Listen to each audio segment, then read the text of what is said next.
ayan na naman tayo mga ka-PJ. Good morning sa inyong lahat. Ngayong araw ay Linggo, Abril 27, taong 2025. At ngayong umaga ay naka 1,600 na tayo. Sa oras na alas 6:19. So parang iisa lang yung formula. Formula ba tawag doon? Isa lang yung natin, pagdating ng ganitong oras, alas 6, alas 7, gano'n yung earnings. 1,500, 1,600, 1,700, hanggang 2,000, no? Pero kung maaga-aga tayo nakalabas tayo kanina ng mga alauna, alas 12. Ganda-ganda biyahe natin. Wala, tinanghali ako Tagal ko nakatulog kagabi. Mainit kasi talaga Binuksan mo naman yung aircon, lamig. Nagigising din ako sa lamig. Tagal ko nakatulog. Kaya yun, tinanghali tayo. Kung gayon pa man, ayos lang yun. Noon talaga wala ba naman problema. Siguro naman naabot naman tayo sa ating kuta. Meron lang naman tayo kuta di ba? Basta importante, maabot lang natin yung kuta natin sa araw-araw. Meron tayong sinusunod, di ba? Kasi kung wala tayong sinusunod sa araw-araw, wala, lang, parang bumiyahe lang tayo, kumita o hindi, parang ganun kasi. Doon papasok ang salitang silat. Kumita ngayon, kinabukasan silat. Pero kung meron tayong talaga sinusunod, parang masasabi natin na dire-diretso lang siya. Kasi halimbawa, di ba, pag wala tayong sinusunod, ngayon babanatan natin ngayon, titiray na titira niyan, laki ng earnings mo ngayon, maabot ka ng 7,000, di ba? Pagdating bukas, aroy, hirap bumangon, pagod ka, antok, di ba? Pagising mo parang hilo-hilo ka pa wala, nung papasok na doon yung mawawalan ka na ng ganang bumiyahe. Kailangan lang, chill lang, kumbaga. Lalong-lalo na kapag yung sasakyan natin ay hulugan at mga nakahulog boundary, no? Huwag tayong magmamadali. Huwag mong masyadong puwersahin ang sarili mo. Huwag kang masyadong magmadali. Dahan-dahan lang. Saan maaabot mo rin yan? Matatapos mo rin yung sasakyan mo na hulugan. Di ba? Darating ka rin sa point na yun. Kasi kung masyado mong minadali at yung katawan mo masyado mong inabuso, di ba? Hindi ka aabot doon sa finish line. Bakit? Tao lang tayo Darating tayo sa punto na mapapagod ka. Pag napapagod ka minsan, maghahalo na yung isip mo na parang hindi ko na kaya, parang gusto ko na sumuko. Pero pag yung katawan mo laging alaga mo rin yung katawan mo, binibigyan mo siya ng oras na makapagpahinga, di ba? Tapos focus ka lang doon sa goal mo, di ba? Lagi ka lang sa araw-araw pilitin mo maging nag-enjoy ka lang, di ba? Happy lang, di ba? Malaki ang chance na maabot mo yung yung goal mo sa buhay, di ba? Kasi yung masyado mong pinipressure ang sarili mo, pati ba naman sa pagbibiyahe, pati ba naman sa pasahero mo, ini-stress mo yung sarili mo. Wala yan, pag ganun. Kailangan happy lang palagi. At minsan inis yung pasahero minsan hindi natin maiwasan yun. Talagang parang gusto mo nang sagot-sagutin di ba? Wag, kalma lang. Kaya dapat sabi ko, magbaon ka palagi ng mahabang pasensya. Yan yung unang-una mong babaunin kapag magbibiyahe ka sa Grab o kahit anong taxi man yan, di ba? Yan ang baunin mo unang-una para pagka nandun ka na sa time na yon, ay marami kang baon na pasensya, di ba? Mapagpasensya mo na yon. Tapos pagbaba ng pasahero, saka ka bumawi, mura-mura. Magmumura. Bahala ka na dyan, magmura ka dyan, di ba? Wala na yung pasahero, di ba? Hindi ka nakaiwas ka, hindi ka nakahanap ng away, hindi ka ba nagkakaproblema? Murahin mo siya kayo, magsawa ka, ikaw lang mag-isa sa sasakyan, sigaw mo na yung sigaw yung yung inis mo, isigaw na isigaw, ay, PI ka. tapos na. Di na ilabas mo na yung ano mo, sama ng loob. Di ba? Di ayos. Wala na. Balik normal na. So, yan yung tira na itong pansit. Ito sa usawan. Ito gulay, pakbit. Isda. Sabaw na isa kabagol. Okay? Okay. Pahit na. Yan o. Kumbati. Tara, almusal muna tayo. Ito yung karwa. Tapos na. Bravo na ulit.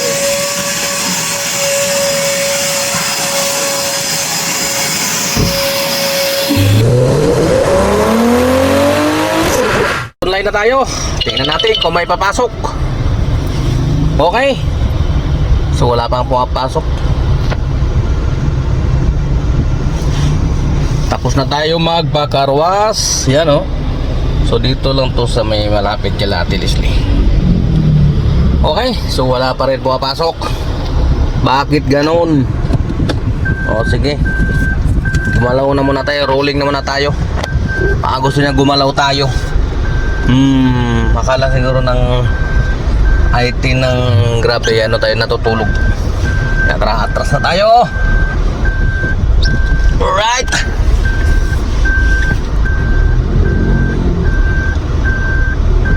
Wala pa rin pumapasok.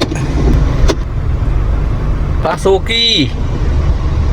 Wala talaga. So ayan na, may pumutok na sa atin. Yan o. Kagulkol na po ng Maria. Lapas lang papunta Siber, papunta ng Jackliner, Pasay, India. Sige, banat lang. Isa naman wala. Let's go. Tara na, dito ako ngayon sa 7-Eleven Andun yung lapas doon ako kumain. Tapos dito naman ako nagpakarwas doon sa dulo doon. Alright, so let's go na. May 5-9 na. So yan touchdown tayo dito sa Terminal 2. Okay? So 1-2 tayo sa next na booking kung sakaling pala rin at papasukan dito. Alright? So try muna natin mag U-turn doon sa dulo. Tapos balik tayo. Tira muna tayo ng Terminal 1, no? Arrival. Susuyurin natin yan. Dahil posible naman tayo na kahit daanan na natin yung Terminal 2 na yan, posible tayong mapasukan dyan. At kung wala, didiretso tayo pa ganoon sa Terminal 1. U-turn doon ulit doon sa may ilalim, sa may arrival. Tapos balik ulit ng Terminal 2. Yun ang gagawin natin para hindi muna tayo lumayo dito sa airport. Hindi pa tayo napapasukan. Meron lang akong i-share sa inyo. Bad news. Yung dalawa kong tropa kagabi ay na suspend yung kanilang account dahil sa sobrang cancel. Diba sinasabi ko naman sa inyo yan na talagang mahigpit na si Grab ngayon. Pagka inabuso natin yung yung cancel, yung puro ignore ang ginagawa natin, maaari talaga tayong masuspende sa umpisa hanggang sa maban. Okay? 'Di ba meron akong nakakwento sa inyo na may naban na dalawa kong kasama. Dating kagrupo ko 'yon. Ngayon ito na mismong kagrupo ko na ngayon dalawa sila na suspended pa lang 24 hours At simula kagabi yata hanggang 28 ng alas 12, 24 hours yun. Kaya kayo magdahan-dahan po tayo. Lalong-lalo na yung mga nakiki-boundary or nakikihulog boundary dahil mas mabigat yun kung, di ba, 2 araw di ka makabiyahe. Kasi 24 hours yun Alright? So iwasan natin yun kung ayaw natin na ma-suspend yung ating account, di ba? Saka yung kasi dati yung yung ginagawa natin sa pasahero pag hindi natin gustong ihatid ay na-accept na. Ayaw natin mag-cancel dahil bababa yung ating completion rate, So, ang mangyayari, ang ginagawa ng mga driver karamihan dyan ay airplane mode, Hinahayaan nila na ang pasahero ang mag-cancel.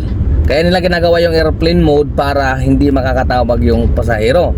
So, nandun lang sila, nagtatago. Yung pasahero, antay ng antay, ilang minuto na, halos 30 minutes na. Nag-aantay pa rin sa kanila. Yun yung inaano ni Grab ngayon kasi maraming report niyan, maraming nagrereklamo ng mga pasahero na ganun ang ginagawa ng mga driver. Okay? Kaya tinututukan ng Grab ngayon yan na mabawasan yung ganung reklamo. Kasi yun nga ang kadalasan na ginagawa ng mga driver na ayaw nila maghatid sa destinasyon ng pasahero, no? Nakapasok na kasi dahil naka-auto accept, nakapasok na. Nung pagsilip nila, ang pangit pala ng drop off location, kaya deadma, airplane mode. Kaya yun, dyan ay maaari kang masuspend hanggang sa maban. Alright? Kaya wag natin abusuhin yun. Pagka talagang ayaw natin, wag natin pahirapan yung ating pasahero. Kasi may punto naman kasi yun. Pinapahirapan mo yung pasahero. Kung ayaw mo, di cancel mo, di ba? Malay ba ng pasahero kung ayaw mo? Basta hindi ka lang dumarating, antay siya ng antay. Kalating oras na, di ba? Ang iba dyan, di ba? Ang reason nga yan, naaawa daw sila mag-cancel, di ba? Ganun. Kasi alam, nararamdaman din ng pasahero. Kasi naririnig din nila sa mga driver, mga hinanaing na mahirap ang biyahe, di ba? Ang tumal. So ang mga pasahero, nasa isip din nila, kawawa naman pag kinancel na, may ganun. May pasahero din talaga na abusive din, no? Namimili ng driver, demanding, gusto nila nandiyan na kaagad yung driver. Pero mayroong pasahero na matyaga at naaawa sa mga driver. Kaya kahit 30 minutes na, nag-aantay pa rin sila. Okay? Kaya hindi natin pwede sabihin niya, pwede naman siya mag-cancel. Yung iba kasi dyan, nag-aantay sila kasi iniisip nila baka na-traffic lang o baka, di ba, ganoon. Kaya maganda kung ayaw natin, cancel natin, di ba? Ayaw natin eh. Tanggapin natin kung bumaba yung completion mo. Kung ayaw mo eh. Ang gusto natin, ang pasahero ang ayaw naman niya mag-cancel dahil siyempre sila din mayroon din silang limit ng pag-cancel. Kaya yung iba dyan, takot din mag-cancel. Mayroon pang dyan napipinalty sila, di ba? Kapag nag-cancel sila. Kaya yun yung iniiwasan din. Katulad din sila natin. Kaya dapat maging patas lang po tayo, mga kaibigan, mga kakapwa driver. Okay? Huwag naman natin sirain yung platform ni Grab. Di ba? Pwede namang bumiyahe. Basta biyahe lang tayo. Importante kumita. Huwag maintindihin yung hirap ng ayoko dyan. Ang pakit-pakit ng drop off niyan. Matraffic, babasikip. Anak ng tinapa. E di siyempre kung masikip, pwede naman kung hindi talaga kakasya. E di sabihin mo sa pasahero, ma'am, hindi na po talaga kasya. O kahit anong gawin, sumasabit na may magagawa pa ba yung pasahero? Wala eh. Gusto talaga natin yung hayahay lang. Wala ka, alam naman natin sa Pilipinas, pinasok mo tong pagiging Grab driver eh. Alam mo naman sa Pilipinas, maraming masisikip. Huwag ka naman Grab driver kung namimili ka. Wala kang pinagkaiba yan sa taxi driver. Diba? Yung mga taxi driver, pag pinara mo, nakakainit ng ulo, diba? Bubabaan ka lang ng salamin, saan kayo ma'am? Pag sinabi ka ito, ay hindi po natin, ganun ka agad, sabay, suplado. Yan yung nangyayari sa Grab. Nandito din sa Grab yung mga yun. Talaga mapakali talaga. Hindi talaga pwedeng bumiyahe na lang. Diba? Bumiyahe ka na lang. Hindi lang mamili pa. Pasalamat nga may pasayro eh. Biyahe na lang ng biyahe. Tapos makita mo mamaya, may kita ka rin naman. Parehas lang naman. Mas lamang pa nga ang hindi kumikita sa mga pilimon eh. Mas lamang pa nga yung kumikita sa mga biyahe lang ng biyahe kaysa doon sa mga pilimon eh. Yung mga pilimon, yan yung nagsasabi ng silat ako ngayon. Kasi pilimon. Oy, peace tayo ha. Sabi lang tayo ng totoo. Alright. Bawal ang pikon. Maghapon nga lang na sa parking, panilang ang kwentuhan. Tapos kapi-kapi, ganun-ganon ng tiyan. Putas-taas ang damit. Kasi mainit eh. Ganun-ganon na damit. Aray. Tawa ng tawa eh. Pero kami wala na. Paldo na, pagod nga lang. Pero sure ball may kita, di ba? Hindi ko makalimutan yung mga ganyang diskarte. Ako kasi, para sa akin, hayaan ko lang na ang swerte, ang kusang lumapit sa akin. Kasi habang nagbibiyahe ka, may swerte talaga yan, di ba? Hindi yung hahanapin mo yung swerte. Hayaan mo siyang kusang dumating sa'yo. Di ba? Yung mga yun, laging nga kinabukasan, wala pang boundary. Wala pang boundary, kakamot-kamot lang sa ulo sa operator, boss. Short ako? Wala silat eh. Pero kami na mga matatsaga, wala. Tapos sari sila, wala na pang boundary. Short na yung boundary, wala na kita. Wala bang laman yung gasolina, inubos yung gasolina. Galit na galit yung karilibo kasi uso pa rin karilibo eh. May karilibo ka eh. Galit na galit yung karilibo eh. Walang gasolina, empty. Nireklamo. Ay nako. Okay din naman yan na may mga ganon na mga pilibon. Okay din yan kasi kailangan din kasi balance eh. Kung merong matsatsaga, masisipag, kailangan meron din sila. Paano na lang kung lahat matsatsaga, masisipag, wala na mga pilimon? Eh di wala. Nahirapan tayo, wala na talagang booking. Ako hindi na ako magagawa ng booking kasi lahat matsatsaga eh. Di ba? Kaya tama lang yun na may ano, kaya nga balance ang mundo eh. Balance talaga ang mundo. Hindi po pwede lahat masisipag. Hindi lahat magiging mahirap. Hindi lahat magiging mayaman. Kasi nga balance yung mundo. Tama din naman yun. Kaya salamat sa mga pilimon. Dahil sa inyo, marami kaming booking. Ganun lang yan. Choice mo yan. Choice mo yan sa buhay mo. Okay? So, okay lang yan. Pagpatuloy nyo lang yan. Wala, nagpapatawa na dito. Bibero lang ako, pero may booking na ako. Kaya naputol tayo kanina. May booking na dito sa grab boat sa Terminal 1. Ano ba to? May booking na eh. Kaya nilipat ko na sa isang cellphone eh. Grab boat Terminal 1 papuntang ano, Makati. At tama-tama oh, alas 11:15 na. So tanghalian na naman. Okay, sige, mamaya na ulit mga ka-PJ. Nandito na ako malapit sa grab boat, no? Ingat sa mga nagbibiyahe. Sana napatawa ko kayo na konti. Okay, so let's go mga ka-PJ. Mamaya ulit. Ano po? 344 lang pa. Ito po kayo.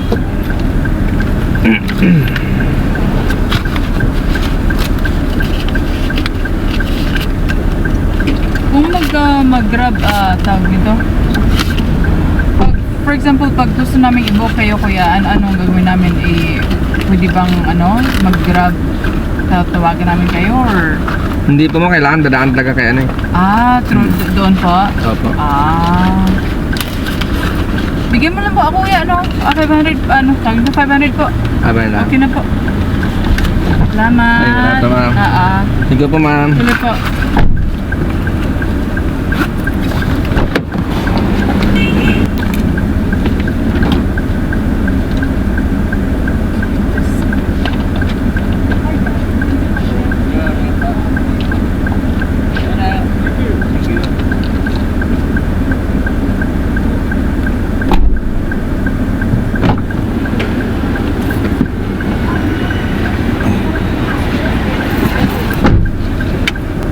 So yan, katulad niyan, 'di ba?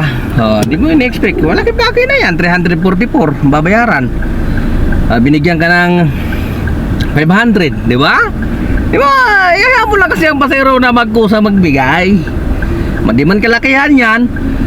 Di ba? Hindi naman kalakihan yung tip na yan. Pero pag pinagsama-sama mo, kahit maliit lang, lumalaki na rin yun. Ganon yun! O, di ba? Nakagawa tayo ng tip ngayon. Alright, so tara, diretso na tayo sa Archimedes ulit. Tayo Ate Leslie, doon na naman ang alam natin na kainan. Kahit maraming kainan dito sa may Bautista, doon natin gustong kumain palagi lang. Tsaka magpahinga muna tayo, mag alas 12, okay, trik na trik yung araw. Kaya tara na mga ka-PJ, sabay magpapahinga tayo pa, silong tayo sa malilim para maano natin yung makina. Init na. Shoutout tayo kay Tulinski Official. Okay, magandang hapon sa'yo sir at ingat. At kay Sir Danred, magandang hapon sa'yo sir. Ingat din kayo sa biyahe. Ingat at back lang tayo. Tira lang ng tira. Walang pili-pili. Hindi uso ang pili dito. Strike anywhere tayo. Tara na, napakaraming pasahero. Grabe ang pasahero, napakarami. Naka ano na pala tayo, no? Naka 4,000 na tayo mahigit. Ang oras pa lang natin ay mag-aalas 3 pa lang ng hapon. Siguro pag naka 5,000 siguro tayo, baka ano, uwi na muna tayo siguro para makapagpahinga. Okay? Makatulog ng medyo mahaba-haba. Tapos back ulit bukas. Lunes, no? Kasi naka ilang araw na matay sa kalye. Huwebes na nag-umpisa eh. Huwebes, Biyernes, Sabado, Panglinggo ngayon. So ibig sabihin, pang-apat na araw natin ngayon sa kalye. Kaya kinakailangan natin na magpahinga para maka-recharge ulit. At bukas, back Lunes hanggang Martes. Alright? Pag sinipag pa, tirahin pa natin ulit yung kalahati ng Merkulis. Uling. Siyempre, bagong recharge yun eh. Okay, so maya-maya lang update ko kayo kasi malapit na tayo magtatapos. Unti na lang kasi 4,000 na tayo eh. Ay 5,000 lang naman yung ating ano eh, minimum eh. Tama na yun. Kumbaga pasangawa, diba? Ayos na yun, huwag nang sobra. Masama na yung sobra. Baka magalit sa atin si Lord. Pagbigyan naman natin yung iba para kumita din. Alright, so tara, focus muna tayo para pag naka 5,000, uwi na muna para makasilip man lang tayo sa bahay. Baka hindi na tayo kilala ng ating mga alagang hayop. Sabi ng ating alpa, buti pa yung sasakyan dinadrive mo, ako hindi mo dinadrive. Wala nang grasa to sa akin, kinakalawang na. Joke lang, napatawa ko lang kayo. Alright, tara, let's go. So ayan mga ka-PJ, yung oras natin ay alas 5:49 na ng hapon ng linggo, no? March 27 na 2025, no? At ang earnings natin ngayong araw ay 5,018. Talaga kinoplito lang yung 5,000 eh. Gustong gusto na makauwi, excited na eh. At naka 30 na bookings, no? At yun na nga, ako ay hindi na rin magtatagal mga ka-PJ. Mukhang medyo mahaba na rin yung ating vlog. Kaya bukas ulit mga ka-PJ, no? Ako ay ano na, dire-diretso na ako nito pa Valenzuela. Nandito na ako sa monumento.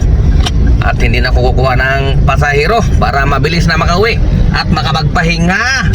Alright, so ka-PJ nyo, temporary signing off. Adios sa inyong lahat. Ingat!